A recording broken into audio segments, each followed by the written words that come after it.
Hi, we're talking about Your Money Matters on NDTV Profit, and my name is Alex Matthew. Hopefully, over the course of the last year or so, listening to this very program, you will have diversified your investments and looked at a pragmatic approach to constructing a portfolio. The point that I want to discuss today, though, is a portion of your portfolio, and this is often called the satellite allocation. This is something that is a carve-out, particularly in your equity portfolio, where you should take a little bit more risk with the potential of significantly more reward. So there's a core allocation and there is a satellite allocation. How do you define that? And what percentage of your overall portfolio should this satellite account for?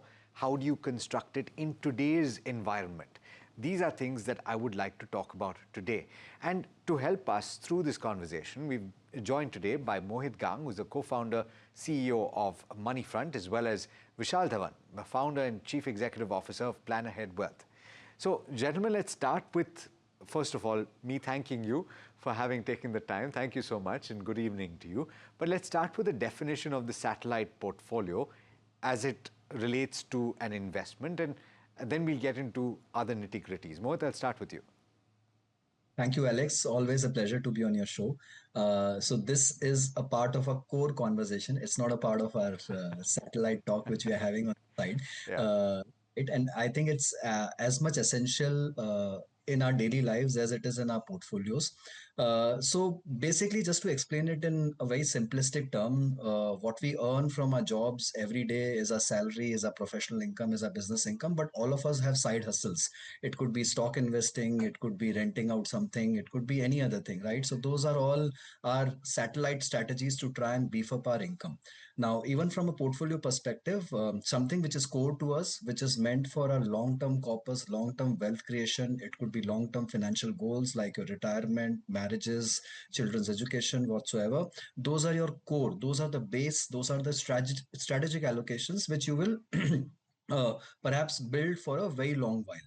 The satellite part is the part which is orbiting around it, which is a little more tactical in nature, which is short term in nature, which is more to take use of opportune times in the market by getting into asset classes quickly and moving out of them very quickly. These could be thematic calls, these could be asset allocations, these could be sectoral bets, these could be anything, but these are temporary in nature and they do not form a part of your long term strategy, but they can reward you in the short term and are extremely critical. And to my mind, I think every portfolio should have an 80-20 combination. It can differ as per your risk profile and age and everything, but an 80 core and a 20 tactical is something which we definitely advise all our clients with. Okay, interesting. So you're looking at it as not long term. I wonder if Vishal has a slightly different definition when it comes to satellite. Vishal? Yeah. Hi, Alex. Thanks for having me over. So I do think that, a lot of what Mohit said is how we look at satellite as well. In terms of, it's sort of a smaller part of your portfolio. It tends to be more growth oriented. It tends to be selective. It tends to have certain high risk components or essentially very high conviction sort of ideas that you may end up having. And, the way that we look at it is that depending on the risk tolerance of an investor, more conservative investors may have 10 to 15% allocations there. More aggressive investors may move that to about 20 to 30% of their portfolio. But I think where it's very different is we look at satellite strategies also as long-term strategies, because getting timing right, even on a tactical decision that you end up making, can end up being a very big challenge for investors. And what we find sometimes is if you don't have a long-term orientation and your satellite part of your portfolio does not work, then investors tend to panic because they may have put money that they required 3 or 6 months later into that tactical strategy and then end up losing money in the process. And that, in our view, can create very big damage because we've seen, people come on and say, I had a child's marriage come up in 6 months, 12 months. I think this looked like a good tactical opportunity. I put my money in there. And, here is the problem because what I thought would work well did not work.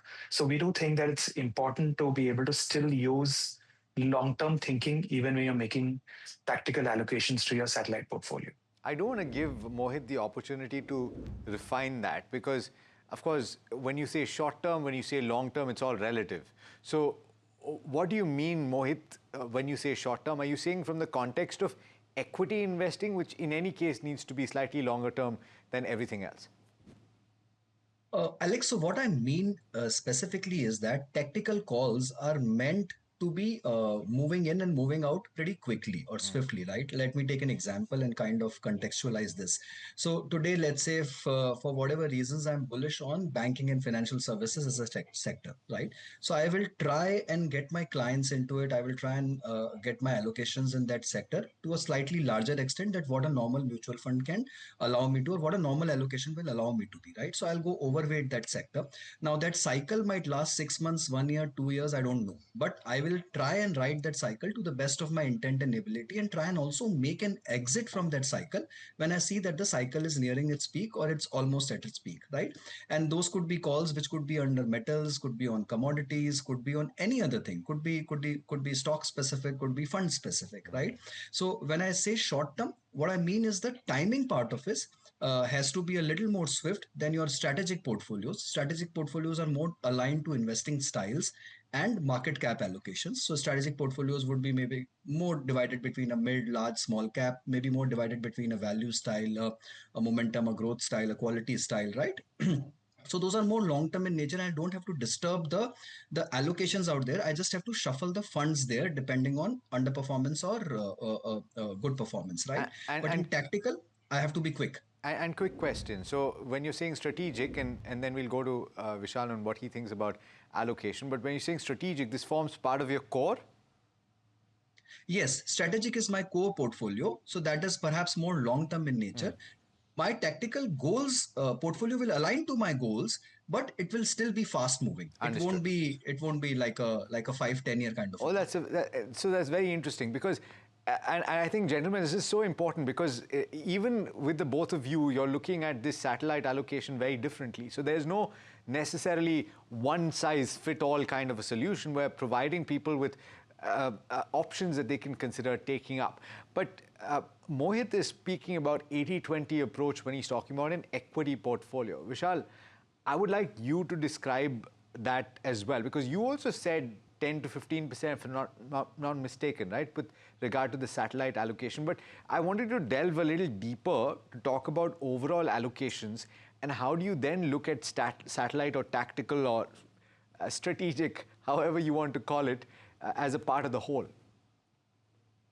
Yeah, so I think it's a great question to sort of just step back a little bit and think about the portfolio on a holistic basis. So typically, for most families, they will tend to have some sort of a mix of core and satellite that has got created either by design or by default.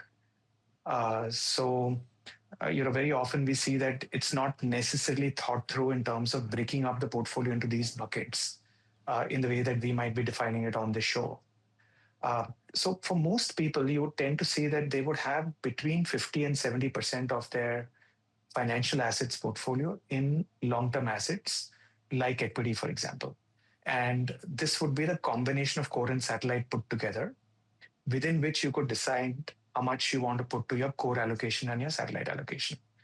Similarly, if you're a long-term investor, you might decide that I want to have 20 to 40% of my money lying in fixed income oriented or debt oriented strategies to be able to take care of my sort of cash flow needs that will emerge along the way, to have liquidity in case there's an asset which suddenly loses value and I want to take advantage of it, etc. And then you could have anywhere between 10 to 20% exposure to precious metals to be able to counterbalance the rest of your portfolio. Now, within these elements, when I say 50 to 70% in equities, for example, this 50 to 70 definition will come through, for example, deciding whether equity markets are cheap or expensive. So if they are expensive, you may be closer to 50 rather than to 70. And similarly, if gold is expensive, you may be closer to 10 rather than 20. Now, within that, you could then decide what you want to do with sub allocations. The way we look at sub allocations is we think that having, for example, index exposure, having large cap exposure, having international exposure, which is diversified. These are all key um, strategic core allocations, as you would call it. And then you could have mid caps, small caps, thematic strategies, sectoral strategies built within the satellite pool of these assets, because these types of assets do have the tendency to become either over expensive or over cheap, different from the core portfolio very often as well. So I think there's a definition clarity that is very, very important for investors when they make these choices. I'm glad that you've defined it that way, right? So you've added mid cap, you've added small cap, you've added thematic as well. I want to throw it to Mohit, because my guess would be that mid cap, small cap would be part of what he's talking about as strategic. It would form a part of core, and you would primarily have sectoral and thematic, which would form a part of your satellite. Am I right in my understanding, Mohit? Oh, yeah, to quite an extent, Alex. Yes. So let me just clarify with a kind of a formatted portfolio balancing, right? So let's say if I have an 80% portfolio in a core portfolio or a strategic portfolio, in that 80, I might, let's say, have around 40 rupees in large caps or flexi caps, which is predominantly a large cap pool. I might have another 10 rupees in international allocation. I might have another 10 rupees in, let's say, commodities, or perhaps commodities could be 15. And then I would have around 15 odd rupees in mid cap, and the balance little bit 5 to 10% or 10 rupees in small cap. So that'll make my 80 rupees.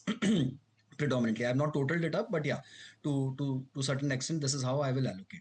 The 20 rupees to me, which is the part of tactical portfolio, Alex, is a part of a quoting which is more like a for a very loose term, it's like the thrill money or the casino money, right? All of us want to go and do some kinds of bets in the market which might just have the potential to reward me extra, or would have the potential to take me to the next orbit in terms of my overall portfolio, in terms of my return profile, right? And that thrill money or the casino money can be defined by each one of us as per our risk profile and tolerance ability.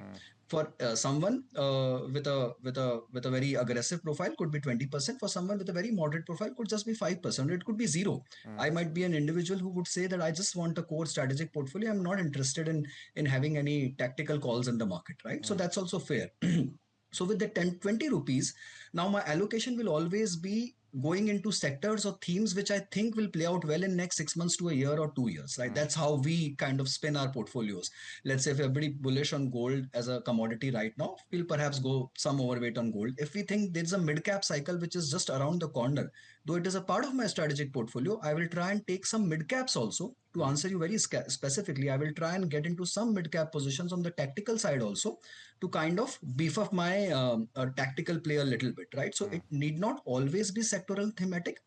Primarily and predominantly it is sectoral and thematic, but it could also be a market cap basis strategy. Let's say there is a cycle of a small cap which I think is about to kick in next 6 months. Then maybe I'll overload my tactical portfolios also with some amount of small caps, and try and wait for that cycle to come through. So it could be market cap oriented, but it is mostly a thematic or a sector oriented kind of a call. I understand. Let's drive that point further. And uh, see, again, I'm going to reinforce this point. You've had two different descriptions of the satellite allocation, and you got to take what you think is appropriate for you. Ultimately, personal finance and building of portfolios is a highly individualistic activity, and you need to decide what works for you. But Vishal, I want to come to you on how you would define some of the best performing schemes in a satellite portfolio. And if I were to ask you, Vishal, as a prospective investor today, if I were to ask you from my perspective as someone that is willing to invest in the equity market but does not have too much of a risk appetite, as a mid-30s individual looking to invest for the long term, how would you advise that I construct a satellite portfolio today? So, assuming that the core has already been put in, and I just want to re-emphasize the core, which is index strategies, large cap, international diversified strategies, and flexi cap funds, which may have some mid small cap exposure, depending on how they're looking at it. The satellite portfolio now starts to look at the environment around you. and starts to ask yourself, so in today's environment, you might say that, there are, I think, for example, that, um, we might be entering a phase of very high volatility. And therefore, I want to look at maybe factor strategies which are tilted towards low volatility, because that tends to work well when volatility is high, because I want to keep that volatility down. And there are, factor based strategies which can do that. Um, I could go and say that, I expect growth to turn around. The credit cycle has become much better. And therefore, I want to go towards banking and financial services because they're one of the big beneficiaries when growth comes back. At the same time, there is a very negative view right now on IT and digital businesses, simply because there's a lot of uncertainty driven, especially by what AI can do to all of this, and also the uncertainty globally around how spending will happen in a world where people aren't sure about what the future holds. So you could end up having these kind of tactical allocations that you're making as a part of your satellite strategy. But once again, even though you make these as a part of your satellite strategy and are therefore doing it because you have high conviction or wanting to take a higher risk, it shouldn't be short-term money that enters there, because you could end up finding that you got the theme right, but you got the timing wrong, or you got the thought process right, but it just took much longer than you had anticipated for it to play out. So if And I therefore, invest when today, you put it all therefore, together, Vishal, if I invest today, therefore, how long should I be willing to hold these for? What you've just so our stipulated? view is that you should go in saying that this is 5 to 7 year money, but I will look at it very carefully to ensure that if this thesis plays out quicker than that, then I will be happy to take a tactical exit from here, unlike my core portfolio, where I may just end up holding for those 5 to 7 years, irrespective of what happens. So that's the difference, that I'm willing to be more nimble on the exit if the thesis that I have plays out well. And just to make the point, and I'll come to Mohit as well after this, which is that this is money that you're deploying on an ongoing basis, or is it lump sum strategic money that you're putting into the satellite portfolio? More often than not, it'll be lump sum money that you're putting in, Okay. because you're doing it on the basis of a view that you have over a certain period of time. So, so therefore, if you don't have money just lying available, you would effectively be taking from certain other pockets of your portfolio and deploying strategically here, right? Yes, it could be coming from other asset classes itself, Yeah. or it could be coming from within the same asset class, like equity, saying that, I'm willing to make this shift towards a satellite opportunity because it presents itself today. Okay, well put. Mohit, I want to come to you. So similar example, but I am a slightly higher risk individual, or somebody who is willing to take more risk. And as you've pointed out, there is a need for me to venture out and seek the opportunity to have a higher reward. I want to scratch that itch. And so from that perspective, what, according to you, at this moment, with the Nifty 50 currently at very close to 26,000, but in a moment where over the course of 2026, with tailwinds behind us, is likely to see equity markets move higher, where would you ask me to consider investing? Yeah. So Alex, look, and I'm talking out here specifically on the tactical side of the portfolio. Yes.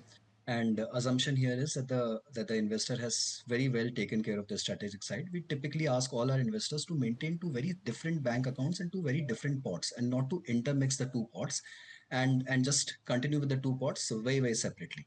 So on the tactical point, let's say now today as I stand, I still don't see that the small caps will give you superlative returns given the way the valuations still are. There is still a lot of froth in that segment. The FIIs have not wholeheartedly returned back to the market. There isn't any momentum in the market. We are struggling to break that 26,000 odd levels for a pretty long while now. For 18 months, we have been hovering in a range. So given the context, I think, look, equities have corrected time wise. Even the valuations on the large caps and mid caps have come down reasonably. So perhaps the time is to enter the mid and the large cap segments.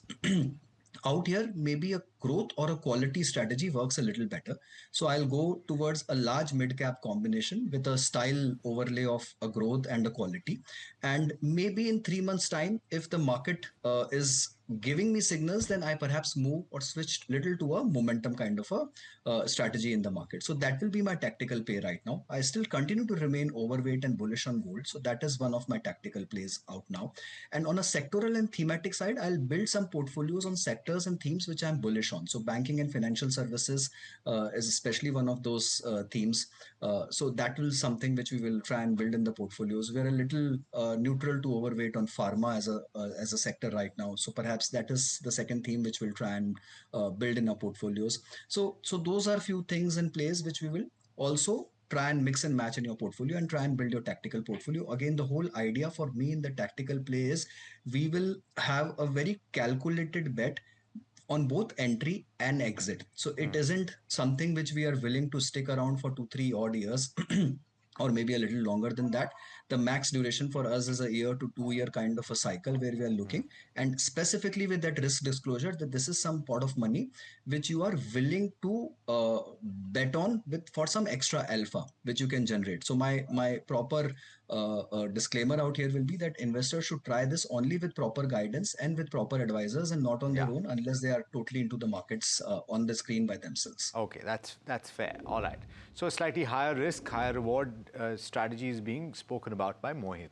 I do want to give both of you the opportunity to talk about individual names. So you've listed out categories of schemes that you would prefer to put in a satellite portfolio, but the names would help at least set people in the right direction. And these are not recommendations. I must stress that. Vishal, you want to talk about a few names that stand out to you? So I think within the banking and financial services space, SBI Banking and Financial Services Fund is probably one that has built a good track record in that space and can be looked at as a part of the satellite strategy.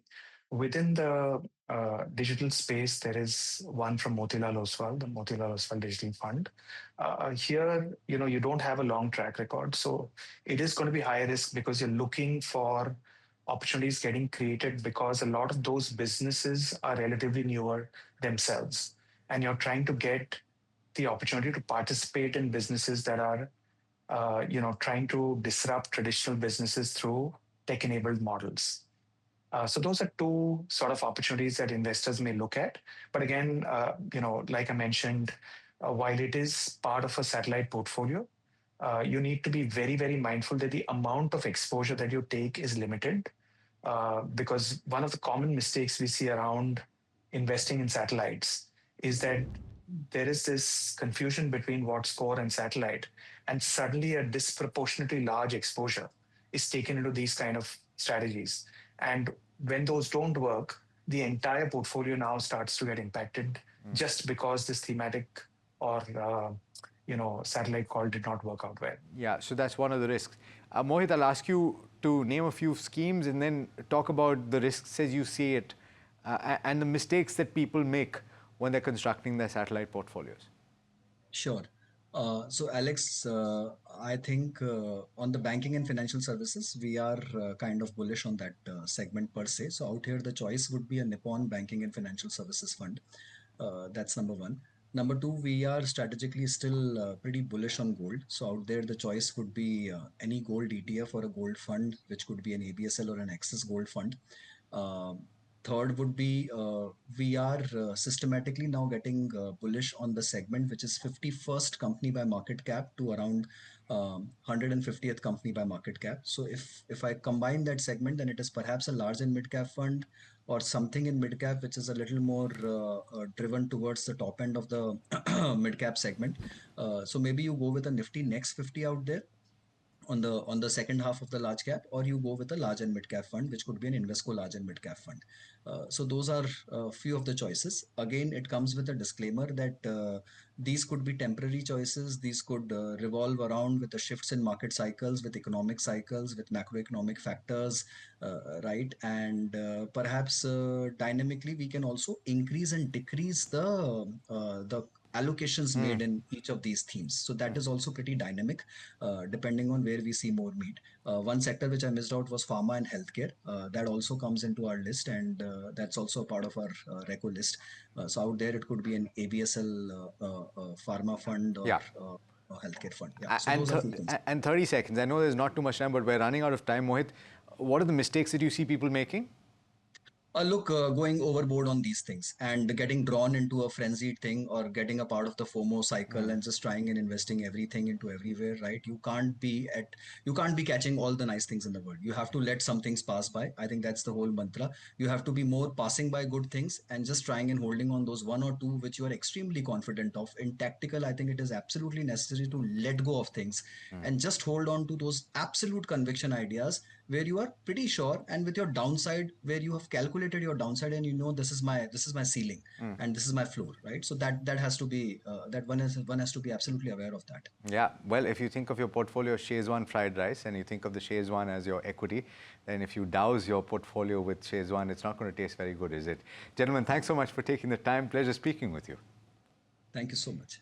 Thank you so much. All right, well, that brings us to the end of this particular edition of Your Money Matters. Thanks so much for watching. Do stay tuned. This is NDTV Profit.